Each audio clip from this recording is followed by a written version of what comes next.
Olá, queridas irmãs, queridos irmãos. Estamos iniciando mais um programa, O Espírito da Letra, analisando a obra de André Luiz. Hoje, como nós temos feito já alguns programas, nós vamos nos debruçar sobre o terceiro capítulo do livro Missionários da Luz. Esta obra fenomenal, com tantas revelações que são incontáveis. André Luiz, neste livro, aprofunda temáticas que são muito importantes para as pessoas que já se dedicam ao espiritismo, que já frequentam casas espíritas, que já estão em processos de desenvolvimento da mediunidade, e para aqueles que não estão, nos explica com riqueza de detalhes como que isso se dá. O programa de hoje vai tratar do capítulo 3º, cujo título é Desenvolvimento Mediúnico. Veja que interessante. André Luiz tinha estado no capítulo anterior analisando a epífise, a glândula pineal.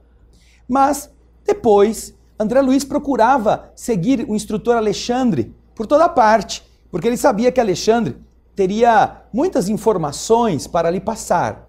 Alexandre era um sábio instrutor.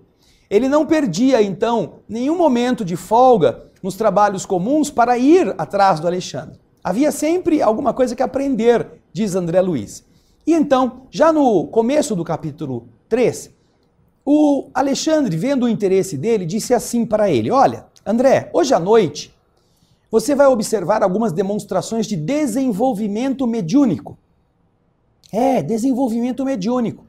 Naquele dia, na parte da noite, eles estariam tratando dessa questão, o desenvolvimento mediúnico, que é a preparação dos médiuns, aquelas atividades que em algumas casas espíritas existem, graças às quais os médiuns vão começando a conhecer essa sensibilidade. É mais ou menos como uma autoescola.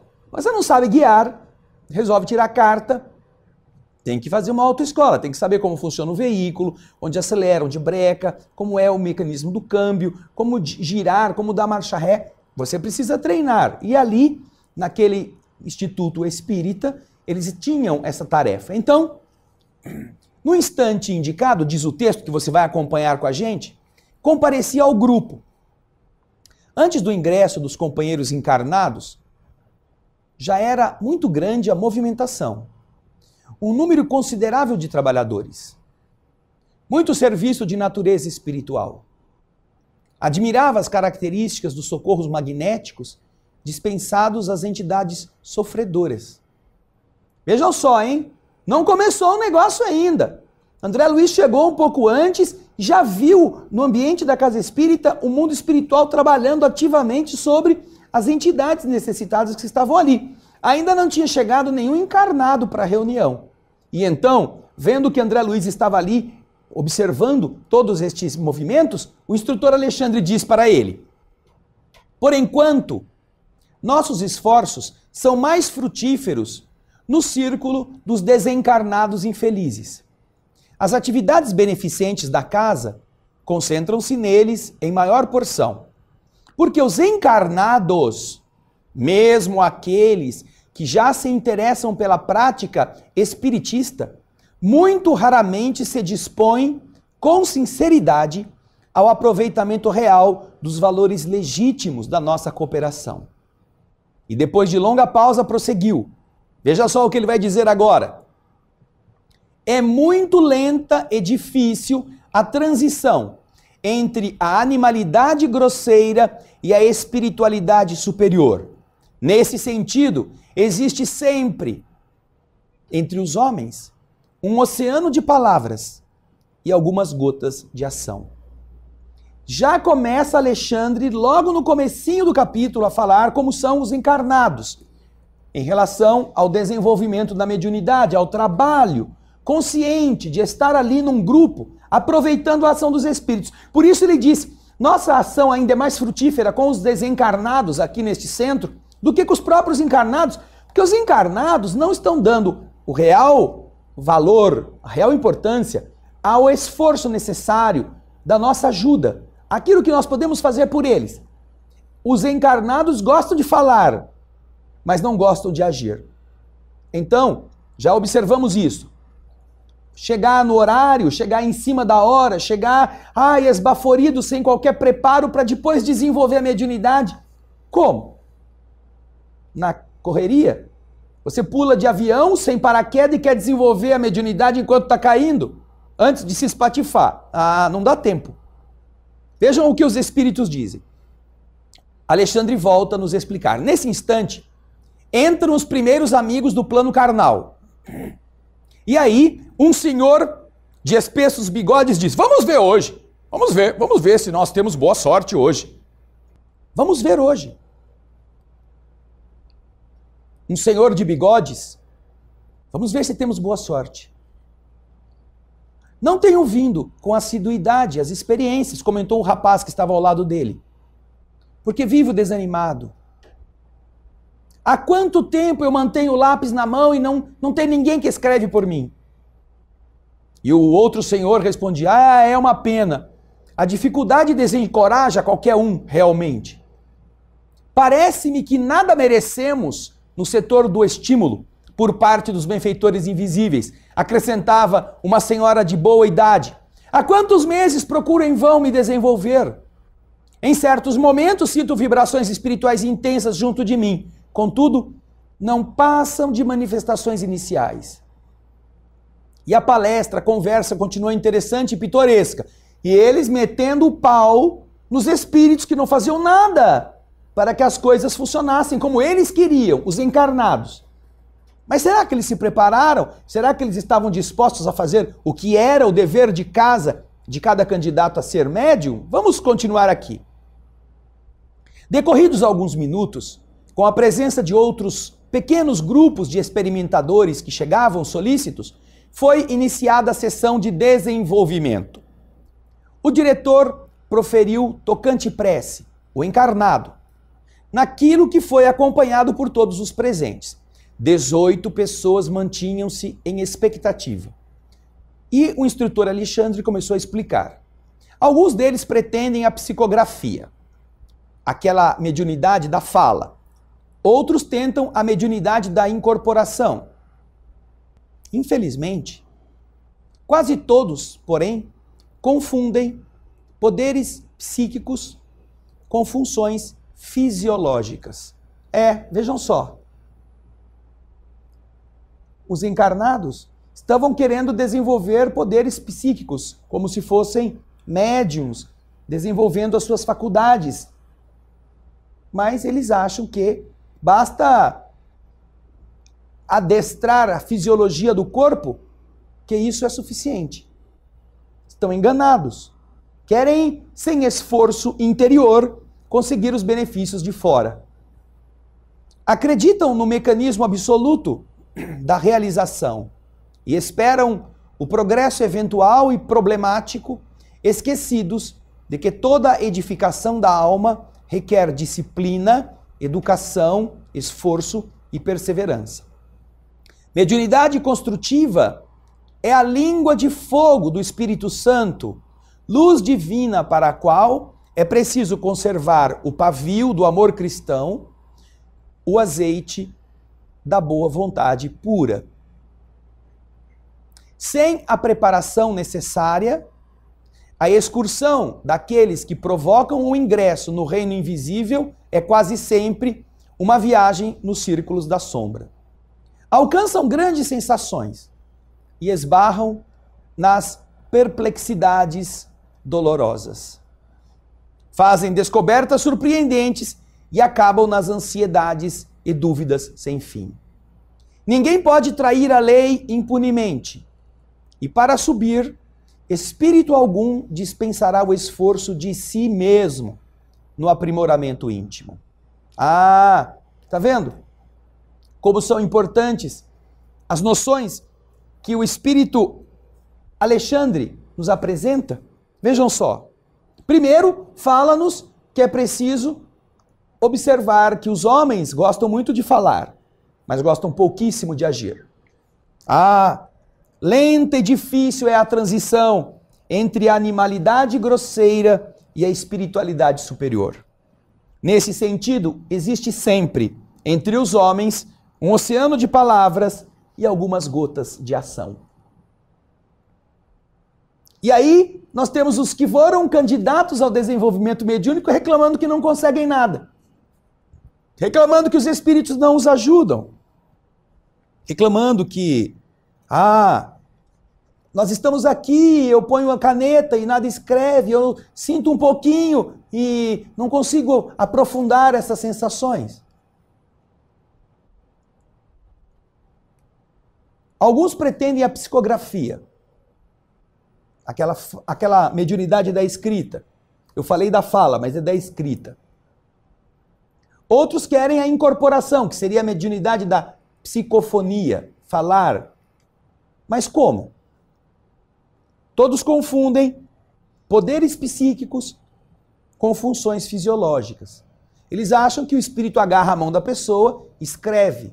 Eles acham que o espírito agarra a garganta e fica soprando a fala que ele quer transmitir. Mas não é assim que funciona. É preciso que as ações interiores sejam adotadas, o aprimoramento íntimo ocorra, sem o que nós não nos sintonizamos com as coisas superiores da alma.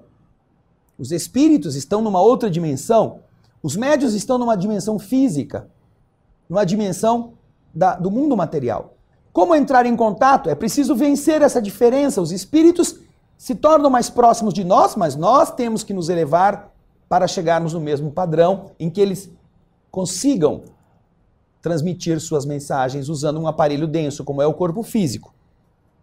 Sem a preparação necessária, a excursão dos que provocam o ingresso no reino invisível é quase sempre uma viagem aos círculos da sombra. Dá problema. Não quer fazer direito? Não faça. Não vá mexer com entidades espirituais se você não quer disciplina. Não porque elas venham nos prejudicar ou nos fazer mal, mas porque a gente acaba confundido pela nossa própria insensatez. Na continuidade, no próximo bloco, nós vamos ver agora quem são os candidatos a médiuns. Vamos ver o que eles prepararam para o dia do trabalho. Fique conosco, é muito interessante. Daqui a pouquinho a gente volta.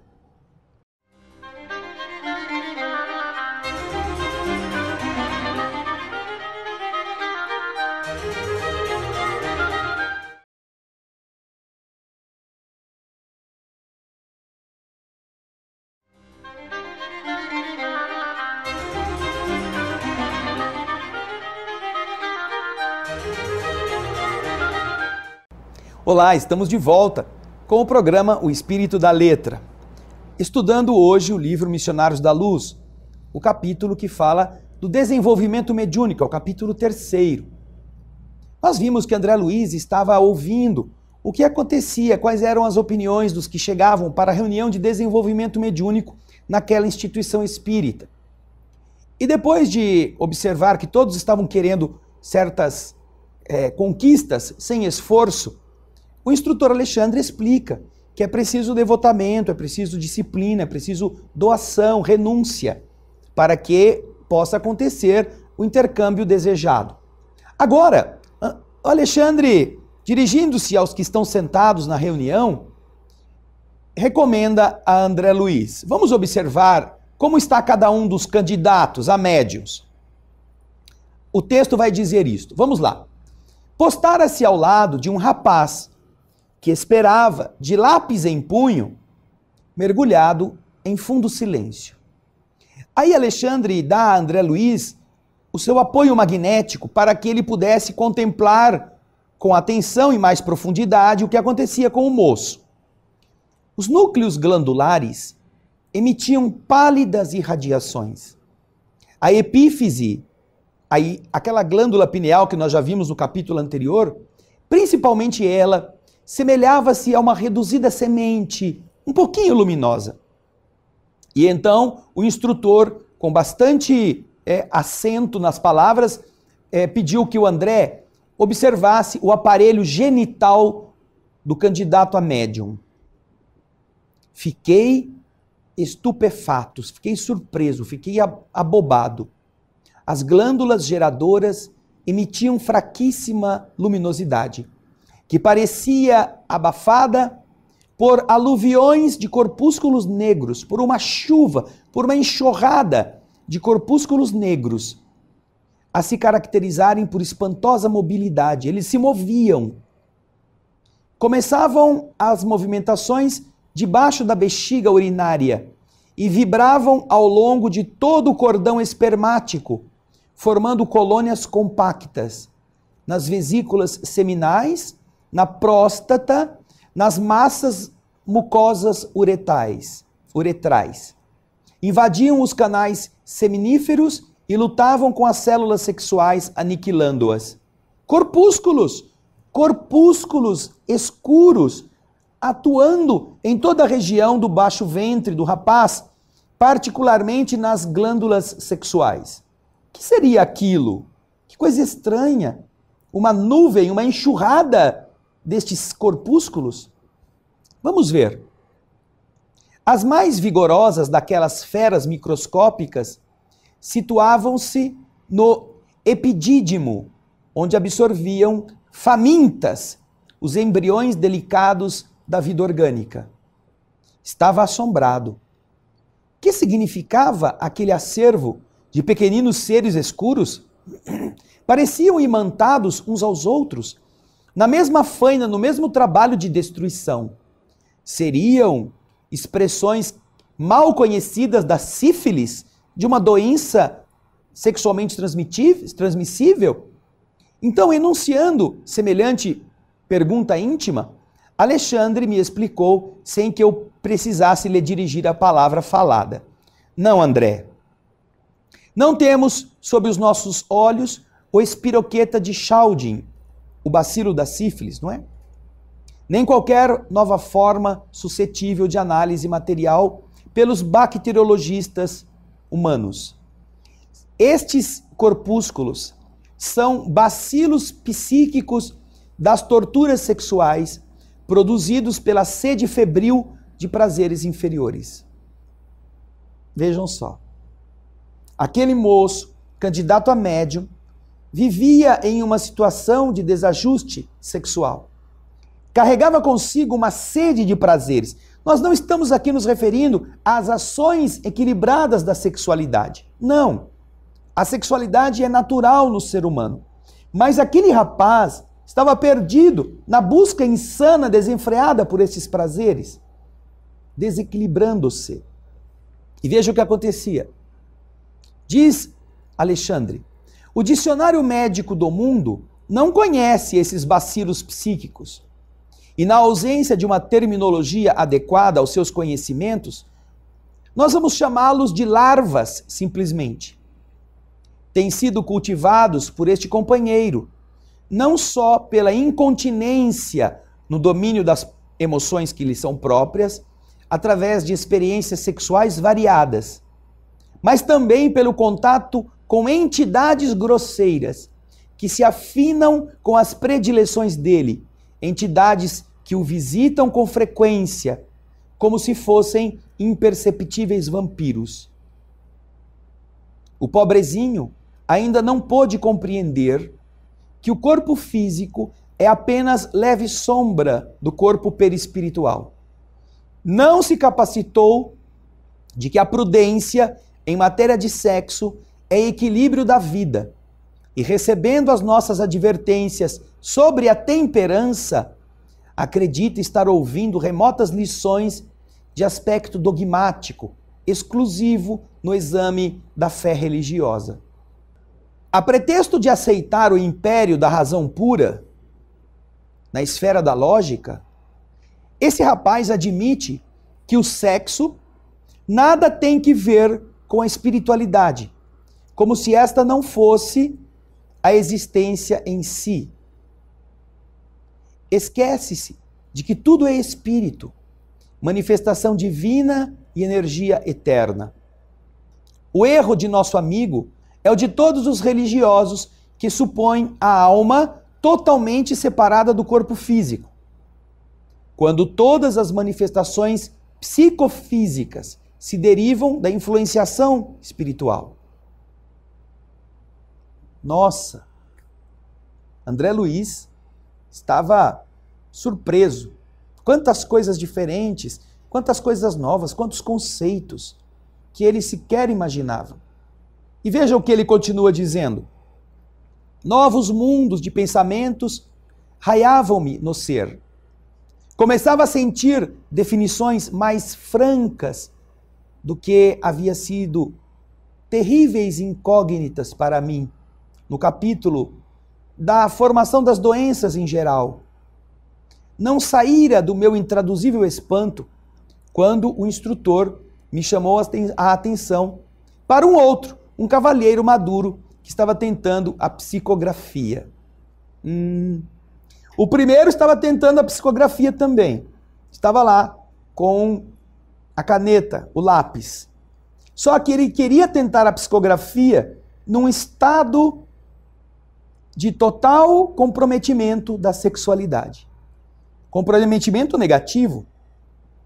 Nós vimos que a epífise, a glândula pineal, ela é superior aos efeitos mecânicos das glândulas genitais. Mas o indivíduo, com a mente focada na sexualidade desenfreada, ele estava deturpando as estruturas orgânicas, permitindo que bacilos ou larvas mentais tóxicas, larvas consumindo suas energias, comprometessem todo o aparelho genésico, desequilibrando seu status de vibração que está querendo sintonizar-se com o que é mais elevado. Mas, além disto, explica Alexandre, não somente ele produz problemas físicos para ele, não somente ele desajusta os centros do corpo físico e as energias da alma, ele entra em contato com todo um tipo de entidades grosseiras e outros espíritos que gostam da mesma coisa, que se afinizam com ele no mesmo projeto de desajuste desenfreado, que estão também estimulando a sua mente a continuar, como dissemos no capítulo anterior, refocilando-se, distraindo-se, brincando no lodaçal. Este provavelmente era o rapaz que disse, eu estou aqui com a caneta, com o lápis e nada eu sinto. Ué, como que você quer sentir se a sua forma de pensar e de viver está diminuindo em você todo o potencial energético? Aquela usina que nós vimos que era a epífise, ao invés de ela estar sendo administrada com sabedoria, para que o rapaz pudesse canalizar essas forças para ações elevadas, ela está sendo desgastada. O rapaz tinha condutas promíscuas, ele tinha ações na sexualidade sem responsabilidade. Divertia-se como se fosse uma coisa que não tem nada a ver sexualidade com mediunidade.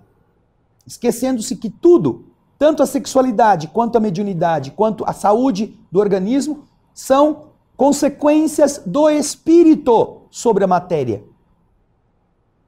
E isso acontece não só na sexualidade, isso acontece em todas as áreas da vida. Nós nunca ouvimos em nenhum compêndio da medicina que a tristeza cura alguma doença. Ao contrário, nós sempre vimos que pessoas tristes pioram o estado de defesa do organismo e facilitam que as doenças possam instalar-se. Por quê?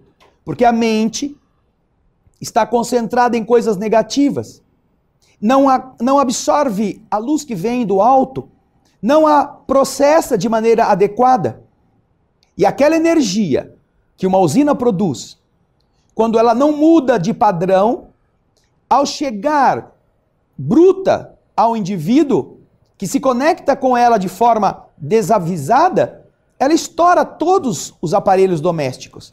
Se você não diminuir a tensão da linha e ligar sua televisão, seu liquidificador, sua máquina de lavar diretamente na rede, você vai ficar com eles todos fritos, tudo queimado. Por quê? Porque está desajustado. A mesma coisa na área orgânica e psíquica. Então você observa a responsabilidade daqueles que estão buscando desenvolver a mediunidade e que não querem ter trabalho trabalho de se dominar, trabalho de avaliar-se como um ser que tem que ter determinadas condutas de contenção, de equilíbrio. Não por uma questão religiosa, de moralidade, de moralismo, mas como um efeito, como uma consequência daquilo que ele está buscando. Todas estas coisas nós vamos agora ver nos demais. São inúmeros casos que servem para todos nós na reflexão daqueles que querem começar a desenvolver as suas condições psíquicas. É muito interessante. Fique conosco, daqui a pouquinho a gente volta.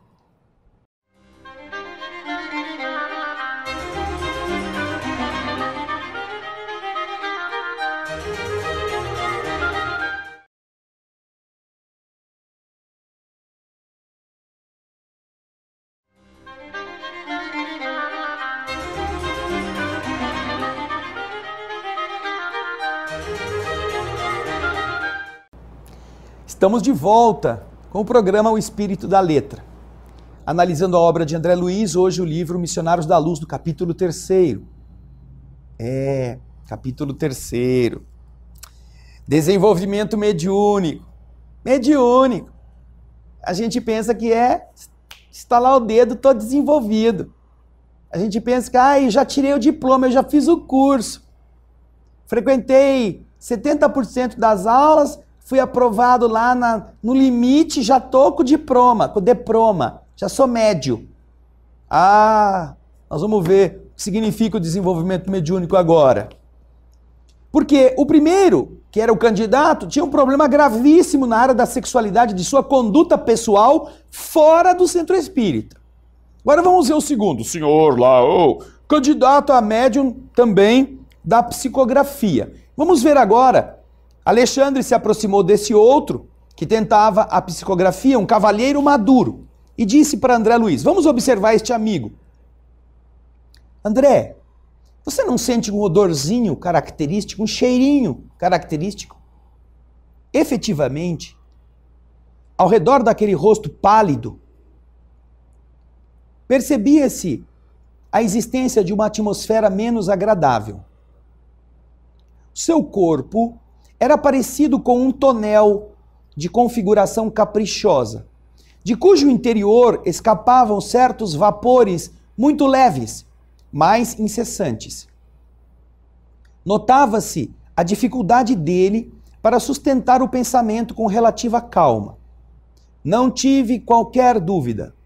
Ele deveria usar alcoólicos em quantidade regular. Vali-me da oportunidade para notar as suas singularidades orgânicas. O aparelho gastrointestinal parecia totalmente ensopado em aguardente, porquanto essa substância invadia todos os lugares do estômago e, começando a fazer-se sentir nas paredes do esôfago, manifestava sua influência até o bolo fecal, até o intestino. O álcool estava impregnando o bolo fecal. O fígado enorme do candidato me espantava. Pequeninas figuras horripilantes postavam-se vorazes ao longo da veia porta, a veia que leva o sangue passando pelo fígado para a sua limpeza. Lutando desesperadamente, esses corpúsculos, com os elementos sanguíneos mais novos. Toda a estrutura do órgão se mantinha alterada. Terrível engurgitamento, ele tinha dificuldade de fazer a deglutição. Os lóbulos cilíndricos modificados abrigavam células doentes e empobrecidas lá no fígado. O baço apresentava anomalias estranhas. Foi então que Alexandre, com grave entonação, explicou. Os alcoólicos aniquilavam aquele homem vagarosamente. Você está examinando as anormalidades menores, André. Este companheiro permanece completamente desviado em seus centros de equilíbrio vital. Todo o sistema endocrínico foi atingido pela atuação tóxica. Inutilmente, a medula trabalha para melhorar os valores da circulação. Em vão, Os centros genitais se esforçam para ordenar as funções que lhes são próprias, porque o álcool excessivo determina modificações deprimentes sobre a própria cromatina. Em vão trabalham os rins na excreção dos elementos corrosivos, porque a ação perniciosa da substância em estudo, o álcool, anula diariamente grande número de néfrons. O pâncreas, viciado, não atende com exatidão ao serviço de desintegração dos alimentos. Larvas destruidoras exterminam as células do fígado. Profundas alterações modificam as disposições do sistema nervoso vegetativo. E se não fossem as glândulas sudoríparas, aquelas que fazem a pessoa suar, tornar-se-ia talvez impossível que ele continuasse a viver no corpo. Você vê? Deveria ter tomado uns aperitivos, deveria ter bebido algumas cervejinhas na hora da janta, durante o dia. Coisa boba, socialmente aceitável, todo mundo faz. E depois de ter abastecido com álcool, aí foi para a reunião mediúnica, foi para a mediúnica. Querer ser MED 1, MED 2, MED 3. Ele só não mede o tamanho da sua irresponsabilidade. Porque com esta conduta, a única coisa que ele não iria conseguir era exatamente aquilo que ele dizia. Eu quero receber espírito. Quero escrever aqui pelos espíritos. Talvez só se for por algum espírito bebum que estivesse com ele nesse momento. Porque, naturalmente, as entidades, do mesmo jeito que estão com aquela pessoa anterior, que era problemático no sexo, também estão com as pessoas problemáticas nessas outras viciações. No caso do álcool. Então, este homem estava empanturrado de álcool, desde a goela até o intestino. Todo o sistema prejudicado pelo funcionamento anômalo, o corpo tentando se defender daquelas estruturas nocivas e corrosivas que ele havia ingerido. Os rins tentando filtrar, mas com uma quantidade cada dia menor de néfrons corroídos pelo álcool. E a única coisa que ainda conseguia salvar o homem da morte eram as glândulas sudoríparas da pele, que fazia com que aquela excreção, através do suor, liberasse as toxinas que o homem havia ingerido por vontade própria. Vamos continuar aqui o texto que Alexandre nos comenta. André diz assim: não conseguia dissimular minha admiração. Alexandre indicava os pontos enfermiços, os pontos doentes, e esclarecia os assuntos com sabedoria e simplicidade tão grandes que eu não pude ocultar o assombro que se apoderara de mim. Assombro. Um assombro que estava assim, tão claro, tão óbvio, que de verdade fazia o André pensar na responsabilidade da vida. As pessoas que vão nas casas espíritas, as pessoas que às vezes querem ser médiuns de espíritos elevados, não podem imaginar que isso é fruto do menor esforço, que isso é um processo mecânico, que não precisam fazer regimes morais, mentais, emocionais e físicos. Mas não para perder gordura, tão somente, que geralmente a gente se incomoda só em fazer regime quando a banha está muito incomodante ou está nos obrigando a trocar muito de roupa, ou quando todo mundo se admira com o nosso tamanho. Não, não é esse regime. É claro que a gordura excessiva prejudica o organismo e ela deve ser combatida. No entanto, é um regime constante, no esforço. Não é que só os que conseguirem sucesso é que vão ser médiuns. Não, é preciso que todos lembremos que não somos puros, que não somos perfeitos, mas que nós tenhamos responsabilidade. Eu já tive inúmeras pessoas que vieram dizer que são médiuns de cura, médiuns que doam energia e os espíritos utilizam essa energia para curar, mas que utilizam o cigarro como hábito comum, diário, ou usam a bebida alcoólica como se fosse o seu refrigerante. Como é possível alguém dizer que é médium de cura ou que é passista em uma instituição, ignorando os efeitos nocivos nela, no seu fisiológico? Que dizer então no contato das energias sublimes com relação aos encarnados? Vocês viram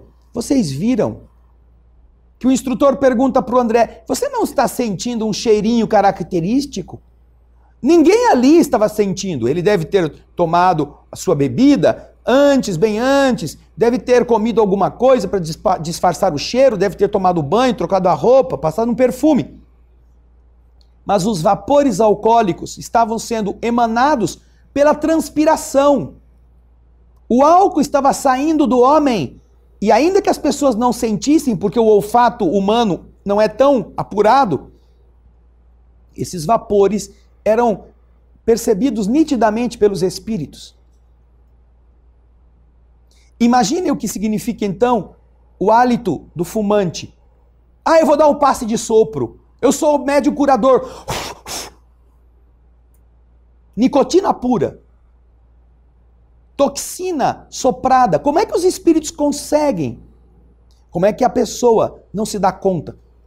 Só por ingenuidade, talvez, o mundo espiritual consiga atuar junto daquela pessoa.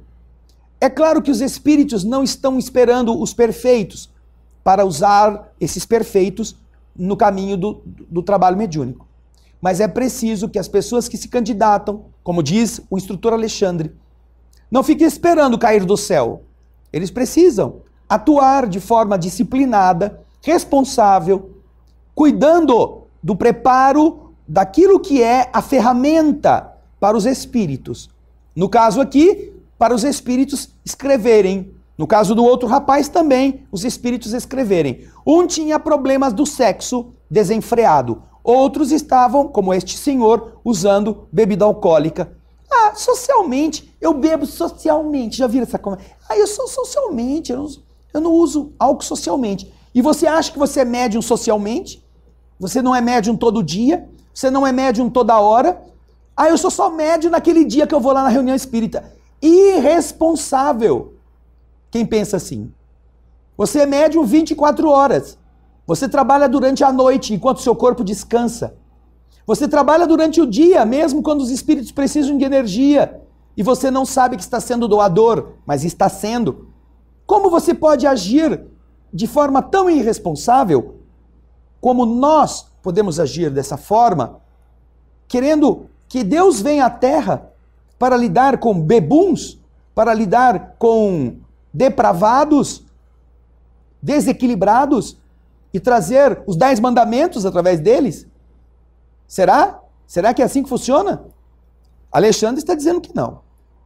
Ah, isso pode parecer muito difícil de ouvir, né? Imagina para os espíritos, quando tem que enfrentar a transmissão das energias utilizando a gente. Portanto, você vai ver no próximo bloco como que as coisas ainda continuam, porque não acabou não, ainda tem muita coisa boa para a gente aprender. Mas é preciso que os imperfeitos queiram se aperfeiçoar com sinceridade, aí sim, aí os espíritos ajudam. Mesmo com os nossos defeitos, eles se esforçam para tirar as vontades que a gente diz que está querendo vencer. No próximo bloco, nós vamos continuar. Fica aí, hein? Não foge não. Daqui a pouco a gente volta.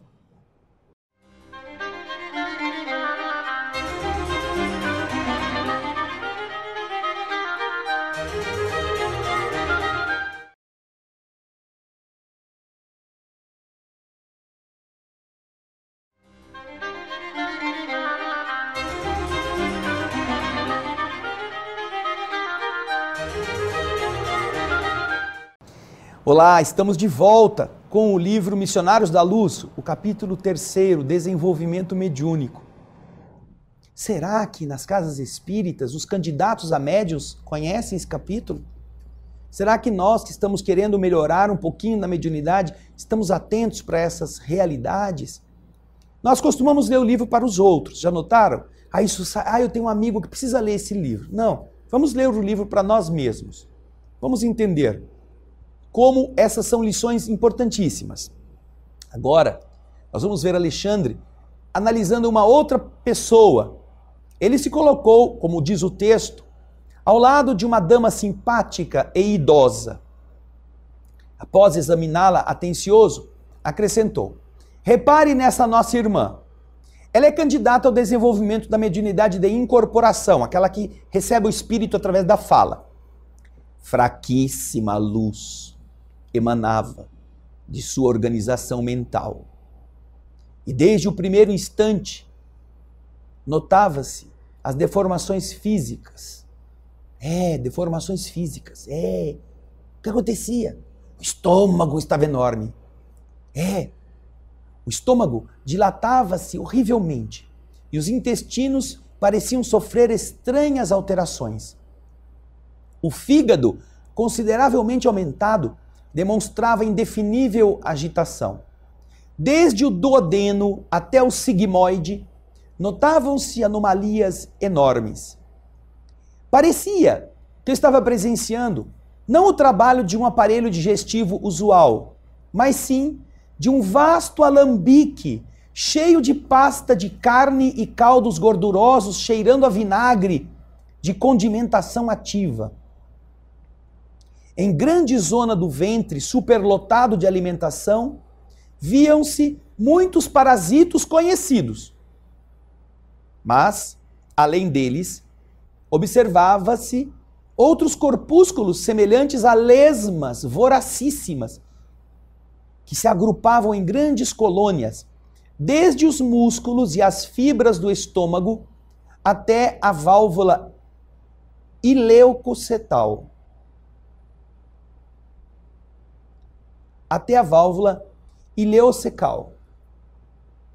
Semelhantes parasitos atacavam os sucos nutritivos com assombroso potencial de destruição. Observando-me a estranheza, o orientador falou em meu socorro. Quem será que está lá, né? Quem será essa senhorinha? Uma cara de velhinha, tão santinha. Ai, coitadinho, eu estou tentando receber algum espírito que fale comigo. Ai, só comi o boi. Só o boi. Deixei a cabeça para fora. Porque eu não posso comer muito. Só o boi, sem a cabeça. Vamos ver o que o instrutor fala a respeito. Temos aqui uma pobre amiga desviada nos excessos de alimentação. Todas as suas glândulas e centros nervosos trabalham para atender às exigências do sistema digestivo. Descuidada de si mesma, caiu na glutonaria crassa, na glutonaria comum, exagerada, tornando-se presa de seres de baixa condição. E porque fiquei quieto, sem saber o que dizer, diante desses ensinamentos tão novos, o instrutor considerou: perante estes quadros, pode você avaliar a extensão das necessidades educativas na esfera da crosta. A mente encarnada enfeitou-se com os valores intelectuais e fez o culto da razão pura, esquecendo-se de que a razão humana precisa de luz divina. O homem comum percebe muito pouco e sente muito menos. O homem comum percebe muito pouco e sente muito menos. Veja só, a percepção é pequeníssima e a sensação ainda é menor. Diante da eclosão de conhecimentos novos, em face da onda regeneradora do espiritismo, do espiritualismo, que banha as nações mais cultas da Terra, angustiada por longos sofrimentos coletivos, nós necessitamos acionar as melhores possibilidades de colaboração para que os companheiros terrestres valorizem as suas oportunidades benditas de serviço e redenção. Compreendi, diz André, que Alexandre se referia de maneira velada ao grande movimento espiritista, em virtude de nos encontrarmos nas tarefas de uma casa doutrinária. E não me enganava, porque o bondoso mentor continuou a dizer com gravidade: o espiritismo cristão é a revivescência do evangelho de nosso Senhor Jesus Cristo. E a mediunidade constitui um dos seus fundamentos vivos. A mediunidade, porém, não é exclusiva dos chamados médiuns. Todas as criaturas a possuem, porquanto ela significa percepção do espírito, percepção espiritual, que deve ser incentivada em nós mesmos. Não bastará, entretanto, perceber. É imprescindível santificar essa faculdade, convertendo-a no ministério ativo do bem. A maioria dos candidatos ao desenvolvimento dessa natureza, contudo, não se dispõe aos serviços preliminares de limpeza do vaso receptivo. Não se dispõe a limpar o corpo, a limpar o organismo, a limpar a mente, a limpar o sentimento. São médiuns com rancor do vizinho, são médiuns com raiva da amante, do amante, são médiuns com raiva do patrão, são médiuns com raiva daqueles que o prejudicaram. São médiuns que ambicionam dar golpes em pessoas. Como é que eles podem ser médiuns elevados se eles não limpam o vaso receptivo? Vamos continuar no texto. Eles dividem inexoravelmente a matéria e o espírito, localizando-os em campos opostos. Quando nós, que somos os estudantes da verdade, ainda não conseguimos identificar rigorosamente onde um começa e o outro termina, as fronteiras entre uma e o outro, integrados na certeza de que toda a organização universal se baseia em vibrações puras. Toda a organização do universo se baseia em organizações puras, em vibrações puras. Você vai diminuindo essas intensidades e elas vão se tornando matéria. Não há como saber de verdade onde que uma termina e a outra começa. Não são dois campos opostos, como pensam muitas pessoas. Matéria é uma coisa, espírito é outra. Não. O instrutor está dizendo claramente isso.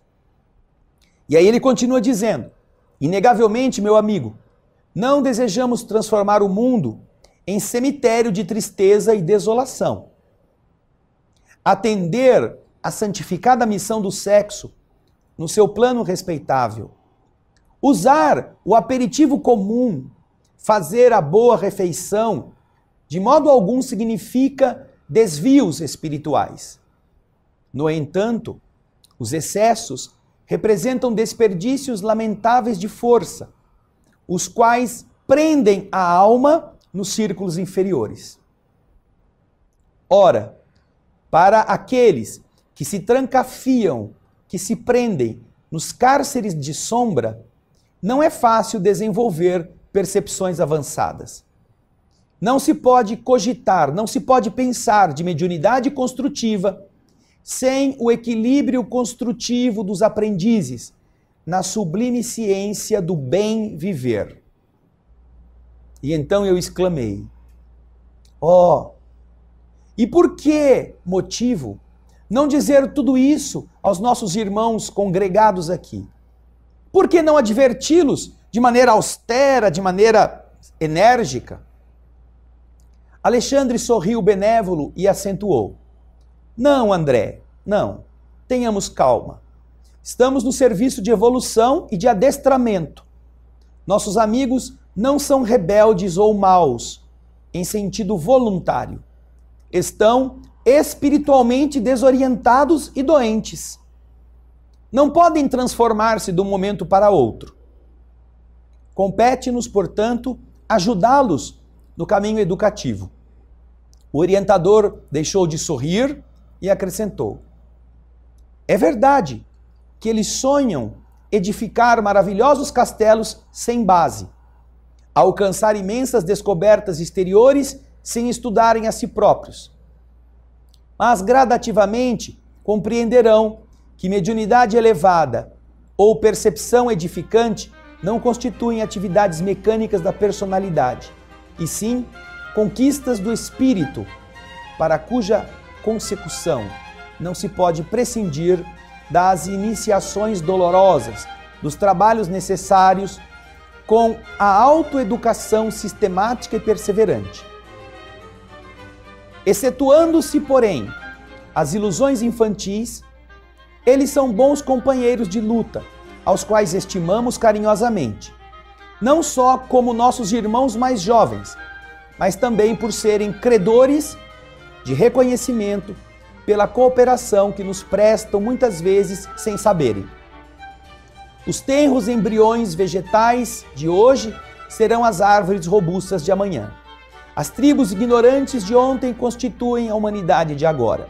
Por isso mesmo, todas as nossas reuniões são proveitosas.